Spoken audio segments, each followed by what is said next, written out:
Hola, ¿cómo estás? En primer lugar, quería darte feliz año nuevo, desearte que tengas un próspero 2025 y al mismo tiempo darte muchas gracias por estar siempre viendo este contenido que presento aquí en este canal. Así que de ya, muchas gracias. Y continuando con la temática que hemos abordado en diferentes videos anteriores, hoy vamos a seguir con la cuestión de las falacias. Habíamos dicho en videos previos que una falacia básicamente es un engaño dentro de un discurso. Y eso sirve obviamente de forma práctica para engañar en el sentido de hacer pasar un argumento por verdadero siendo que no lo es. Así que entonces habíamos hablado de falacia ad hominem y en otro video la falacia ad populum. O sea, la primera es la que apela a tratar de denigrar al oponente y la otra se trata de apelar al sentido común, digamos, o sea, lo que se supone que la gente opina sobre un tema. Y hoy vamos a ver un tipo de falacia que es la que apela a la autoridad. Se llama falacia ad verecundiam. Es un nombre medio raro, sin embargo, es muy importante aprenderla. Así que esta apelación a la autoridad ocurre cuando se intenta validar un argumento tomando en cuenta una autoridad, un referente en cierto tema. Sin embargo, hasta ahí estaría todo bien si no tomamos en cuenta que esa autoridad, en ese caso en particular,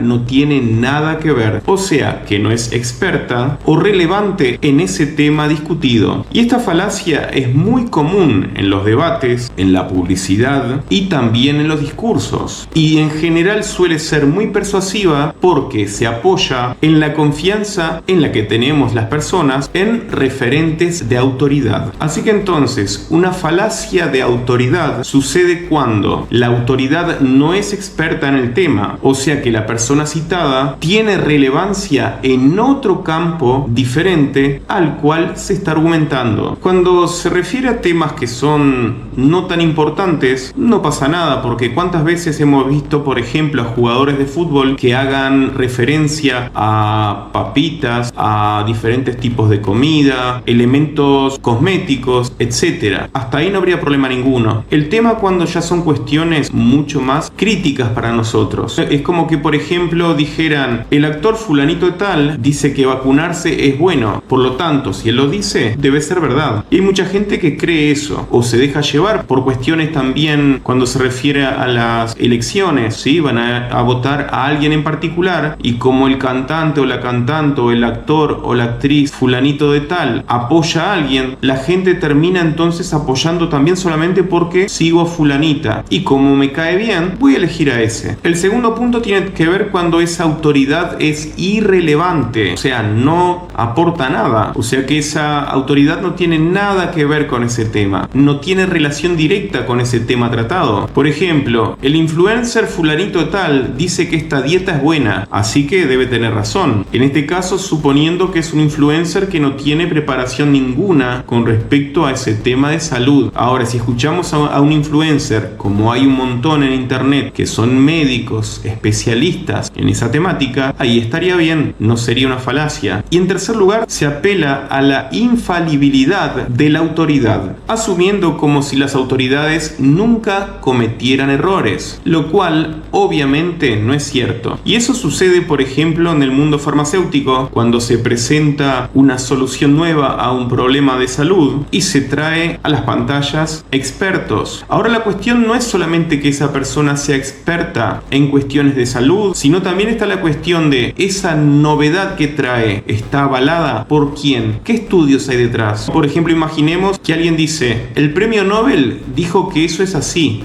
que debe ser cierto. Así que yendo a casos prácticos, por ejemplo, en la publicidad es muy común que aparece un futbolista haciendo publicidad a una crema de peinar, por ejemplo. Entonces, como el futbolista la promociona, debe ser buena. Así que la cuestión ahí es, ese futbolista no es un dermatólogo ni un especialista en cuestiones que tiene que ver con el cabello. Así que él no puede opinar que eso es verdad. Pero bueno, como decíamos, en la publicidad todo vale siempre y cuando sea para lograr su objetivo. En cuestiones que tienen que ver con debates sobre ciencia, también se puede dar ciertos casos, como por ejemplo, un historiador afirma que las teorías científicas científicas actuales están todas equivocadas. Y aquí la cuestión es, como dice un historiador, ese término muchas veces puede generar la expectativa de que esa persona es alguien que sabe mucho. Sin embargo, la cuestión acá es, esa persona sabe mucho sobre su área y eso no avala que él pueda refutar, solamente por ser un historiador, cuestiones que tienen que ver más allá de su campo de estudio, como por ejemplo en el caso de la cosmología, como nombré anteriormente. Otro caso muy común donde se utiliza ese tipo de falacias en la política. Por ejemplo, alguien dice, el presidente afirmó que esta política mejorará nuestra economía, así que debemos apoyarla. El problema es que esa afirmación, si no se presentan los datos específicos con sus respectivas explicaciones, esa afirmación carece de respaldo y por no contener documentos que lo avalen, solamente depende de su cargo. Por eso es una falacia. La cuestión aquí es que estamos acostumbrados a ver y escuchar tantas falacias que lo damos por obvio, y muchas veces las personas también están acostumbradas a ese tipo de falacias que cuando uno también empieza